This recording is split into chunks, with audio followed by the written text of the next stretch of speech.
प्रधानमंत्री किसान योजना आसला खुशी खबर एवं एमानक मिलवा जाऊँगी 21तम किस्तिर 2000 टंका केबे मिलिबो एने सरकार जारी कला एक बड़ घोषणा। जदि आपण भी 20तम किस्तिर टंका पाई जानी रखु खूब शीघ्र पुणी आपण खाता आउ 2000 जमा होगा जाऊँगी। तेरे प्रधानमंत्री किसान सम्मति योजना अधीन योग्य चाषी को 3टी किस्तिर वार्षिक 6000 सीधा सड़क सहायता प्रदान कराए। निकटरे केंद्र सरकार पंजाब, हिमाचल प्रदेश एवं उत्तराखंड रे 27 लाख रु अधिक बन्या प्रभावित चाषी अकाउंट रे 21तम किस्ती जारी करिसेंती। अवशिष्ट चाषी माने 21तम किस्तीर लाभ मध्य पाइबे। तबे जानिबा संपूर्ण अपडेट ता पूर्व वीडियो को लाइक करंतु, सब्सक्राइब करनथिले एवं सब्सक्राइब करी पाखर थिबा घंटी चिन्ह को दबाई दियंतु।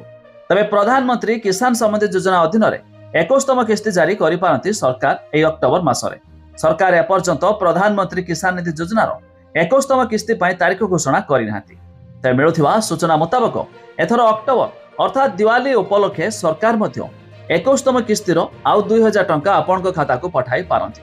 तबे सही मानक खाता रे जमा होइथाय जो मानकर डीबीटी एनाबल अकाउंट थाए, एमिति कि जे माने केवाईसी करिथांती सेमाने मध्य पाई थांती। तेणु जदि आपण भी एही टंका पाया पाई चाहुछंती निश्चित भाव में आपण चेक कराई दियंतु आपणकर ई केवाईसी होइछे कि नाही। ता छड़ा पीएम किसान योजना रे आउ किछि लिस्ट मध्य जारी होइछि। लिस्ट देखिया पाई हेले जहार वेबसाइट रो लिंक आमे डिस्क्रिप्शन लो देइछु, आपण माने जाय मध्य चेक कराई दियंतु।